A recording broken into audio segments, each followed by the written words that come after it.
a $13 billion aircraft carrier, a $250,000 drone boat.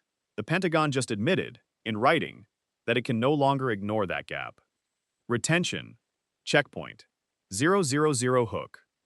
In June 2026, Military.com broke a story most defense analysts had been waiting years to see confirmed.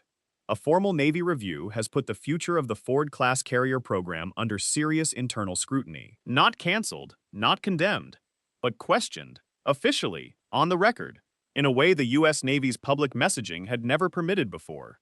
The review lands alongside the Hormuz crisis aftermath and the firing of Admiral Phelan, and together, they form a picture the Pentagon's press office cannot fully manage. The math of high-end platforms versus cheap attritable weapons has moved from academic debate into the building. Retention. Checkpoint. 030 resolution tease. Here's what the Navy's internal review is actually admitting. And here's why the 3-year war in Ukraine, specifically the Black Sea campaign, the fiber-optic FPV campaign, the Shahed interception campaign, is the empirical evidence that finally put those words on paper. We'll walk through 5 factors. By the end, the procurement shift that's already happening will make complete sense. Keep the drone boats in mind. We'll come back to them. The first factor is the Hormuz cost exchange, and it's where the math gets visceral. In late 2025 and into 2026, AP News and USNI News both documented a pattern that had been building for years in the Strait of Hormuz. Iranian fastboat and drone swarms, operating in coordinated waves, were forcing U.S. naval assets to burn through standard missiles at a rate that made fleet commanders uncomfortable. A Standard Missile 2 costs roughly $2 million per round. A Standard Missile 6 runs closer to $4 million. The Iranian platforms being intercepted, fast inshore attack craft, Shahed 136 variants adapted for maritime use, cost somewhere between $20,000 and $80,000 each. The exchange ratio isn't just unfavorable, it's structurally unsustainable at scale. Here's the part that seems contradictory on the surface. The U.S. Navy has known this math for years. The Hormuz problem isn't new. Iranian small boat tactics date to the tanker war of the 1980s. The question analysts kept asking was when the institutional acknowledgement would catch up with what the numbers had been saying all along. The June 2026 review suggests that moment has arrived. Retention. Checkpoint. 40 clock stakes bend. One detail stuck with me going through USNI News's coverage of the Phelan firing and the review process. The formal inquiry wasn't primarily about a single incident. It was about a pattern, a documented accumulation of cost exchange data across Hormuz, the Red Sea, and the Indo-Pacific exercise record that reviewers determined could no longer be treated as an edge case. That matters. It means the Pentagon's internal risk modeling has moved the cheap weapon threat from scenario planning into current operational reality.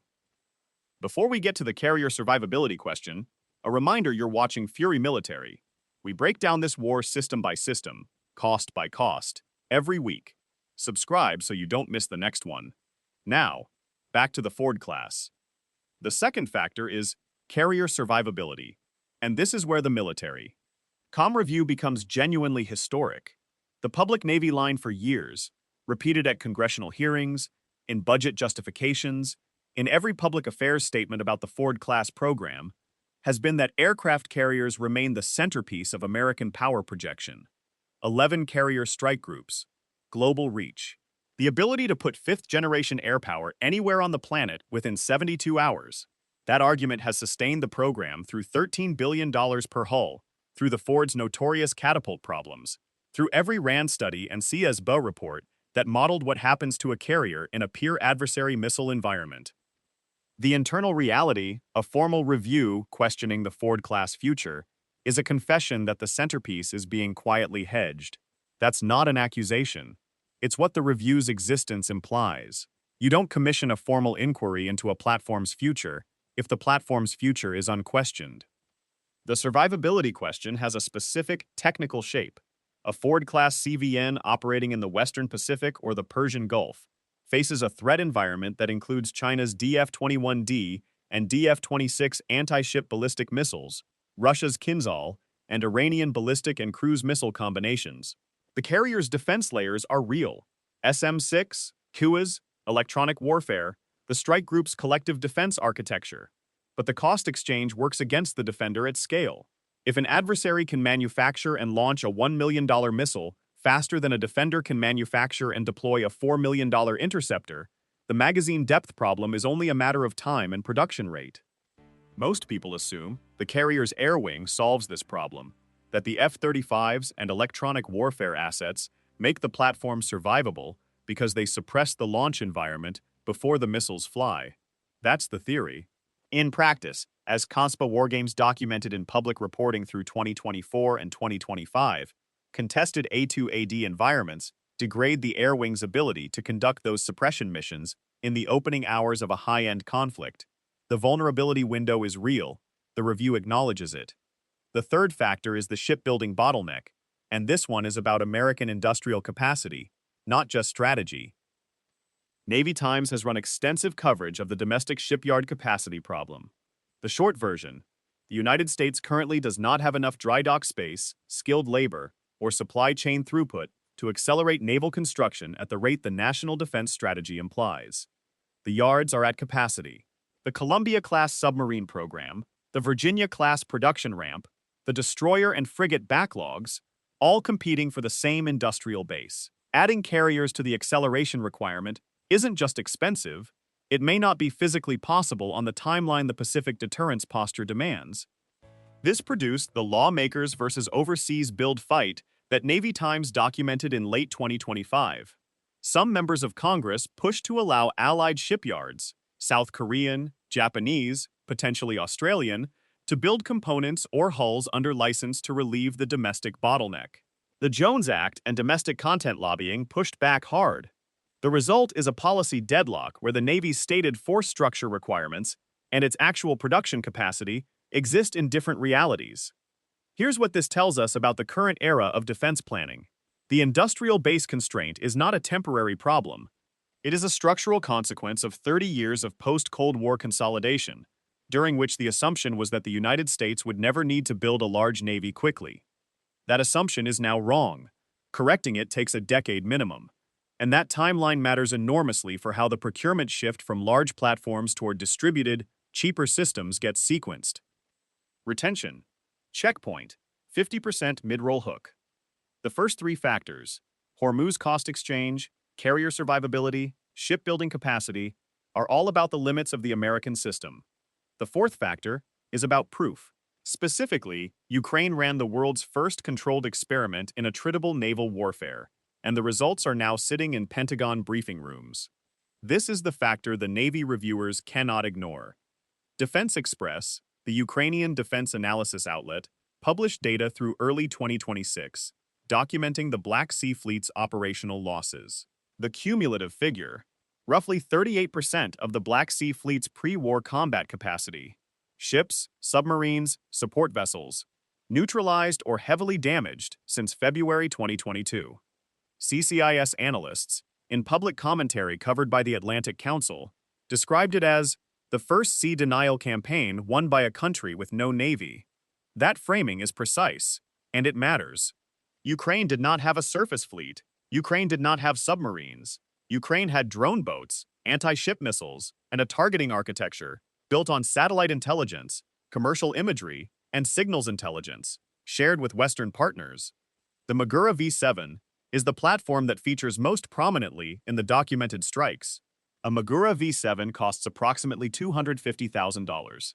The vessels it targeted, Buyan M-class missile corvettes, Rapucha-class landing ships, the Moskva cruiser in the opening phase, have replacement costs ranging from $50 million to $750 million. The Buyan M that burned off Anapa in October 2023 cost Russia roughly $120 million to build and 15 years to commission.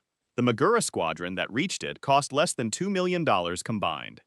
Put yourself in the position of a Navy planner reviewing this data in early 2026. You have a formal record of a $250,000 platform demonstrating operational sea denial capability against a regional naval power. You have Hormuz data showing $2 million missiles expending against $40,000 threats. You have a shipbuilding industry that cannot accelerate $13 billion hulls on demand. The conclusion the data points toward is not comfortable for the Ford-class budget line. The Magura campaign had an obstacle that doesn't get reported often enough.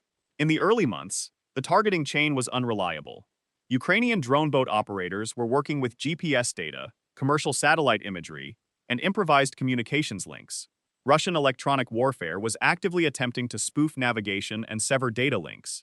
Several early missions failed or aborted when the targeting picture degraded mid-run. The adaptation, integrating more robust data links, developing redundant navigation that didn't rely solely on GPS, coordinating strike packages to approach from multiple bearings simultaneously to saturate point defense, took months and cost failed missions. The Black Sea Fleet's losses accelerated after that adaptation was complete, not before. That obstacle and adaptation sequence is itself data. It tells Navy planners that attritable drone warfare is not a plug-and-play solution. It requires an ISR architecture, a targeting chain, and a data link infrastructure that can survive adversary jamming. Building that architecture is expensive and complex, but it is dramatically less expensive than building and defending a $13 billion carrier. The adaptation cost for Ukraine's drone boat program was measured in hundreds of thousands of dollars and months of operational learning. The Ford-class cost overrun alone exceeds $2 billion. Here's the take that'll probably draw some pushback. The Navy review isn't actually about whether carriers are obsolete. It's about whether the United States can afford to keep treating the cost exchange math as someone else's problem. The carrier's advocates are right that no drone boat can project power the way a carrier air wing can. No Magura V7 is landing an F-35 on a Persian Gulf crisis. That capability is real, but the review's existence means the institutional decision to treat that capability as cost unlimited has cracked. That crack is what matters. Your move, Pentagon. The fiber-optic FPV campaign on land is the parallel data stream that completes the argument. A fiber-optic FPV drone costs roughly $500 to manufacture. It cannot be jammed because it doesn't use radio frequency. It delivers a shaped charge against armor at close range with high reliability. The T-90M it's been documented destroying on Ukrainian front lines costs $3 million to build and takes 18 months to manufacture. ISW analysts and Militarny both documented the proliferation of fiber-optic FPVs through late 2025 as a tactical adaptation to Russian electronic warfare improvements, and solved it by cutting the RF link entirely. The resulting weapon is effectively unjammable at the cost of range and autonomy. The Navy analog is direct. The lesson from both the Black Sea campaign and the FPV campaign is the same. When a cheap platform can be made reliable enough to threaten expensive platforms, the expensive platform's dominance becomes conditional. It depends on the cheap platform remaining unreliable. The moment that condition breaks, and Ukraine broke it in both domains, the cost math reasserts itself. What do you think? Has the Navy review come too late to change the procurement cycle in time? Or is this exactly the right moment? Drop your take in the comments. The fifth factor is the procurement signal. And this is where the Pentagon's money starts telling the story the press releases won't. USNI News documented in late 2025 that the Navy's unfunded priority list included a $602 million request covering 6 construction and capability projects. The breakdown, as reported, accelerated Tomahawk production, laser weapon fleet integration, additional unmanned surface vessel development, electronic warfare upgrades, and distributed strike system testing. Military Times covered the laser fleet push separately. The Navy's plan to deploy directed energy weapons on destroyers and eventually on smaller combatants to provide low-cost per-shot defense against drone and cruise missile threats. Every line item on that list points in one direction. Tomahawks, long-range distributed strike that doesn't require a carrier air wing to be in range. Lasers, cost per shot measured in dollars, not millions, against the exact threat profile that's making standard missiles expensive. Unmanned surface vessels, attritable platforms that can be forward deployed without putting a 4-star's career at risk. Distributed strike systems, the architecture that makes dispersed, survivable strike possible without concentrating force on one hull. The official line is that these programs complement the carrier. The internal reality is that they are being funded as alternatives to the carrier's capabilities in the scenarios where the carrier is most vulnerable. That's not a conspiracy. It's rational resource allocation under cost and industrial constraints. But it is a hedge, and hedges, over time, become doctrine. The zoom out here matters. Every dollar that shifts from one $13 billion hull toward distributed strike, lasers, and unmanned platforms is a dollar that maps onto the systems Ukraine has already proven in combat. The Magura V7 is not the Navy's future, but the logic that produced the Magura V7, cheap enough to be attritable, capable enough to threaten expensive targets, numerous enough to saturate defenses, is exactly the logic behind the Navy's unfunded priority list. Cheap enough to bout findings on me! Retention. Checkpoint. 78% identity/official line beat. This is what sensor-driven, attritable warfare looks like when it works, and why mass alone and cost alone no longer define naval dominance. The Black Sea campaign wasn't won by superior technology. It was won by cost exchange arithmetic, applied relentlessly over 3 years. Ukraine didn't need to build a better ship than Russia. Ukraine needed to build enough cheap ships to make Russia's expensive ships tactically non-viable. The Navy reviewers reading the Magura data in 2026 are reading the same arithmetic and finding it uncomfortably applicable to their own platforms. The Sentinel AI system, which Ukrainian and Western defense reporting described through 2025 as a sensor fusion platform for air defense, adds the third data stream. Sentinel and analogous systems thin Shahed waves, not by firing expensive interceptors at every drone, but by queuing cheaper interceptors, electronic warfare, small-caliber anti-drone guns, lower-cost missiles, against the most threatening targets and allowing saturation threats to be managed by cost-efficient means. The cost per Shahed kill drops dramatically when the intercept decision is AI-assisted and the intercept method is tiered by threat priority. The Navy's laser program is the same logic applied to maritime defense. A laser at $1 per shot against a $40,000 drone is a fundamentally different economic proposition than a $2 million standard missile against the same target. The industrial capacity to produce laser pulses is not constrained by the same supply chain that limits missile production. When Military Times reported on the laser fleet push in early 2026, the framing was about capability. The subtext was about cost. Lasers don't run out. Missiles do. Retention. Checkpoint. 92% forward question. Can a Navy that concentrates its deterrence value in 11 hulls costing $13 billion each maintain strategic credibility in a threat environment where a $250,000 drone boat proved sea denial against a regional fleet?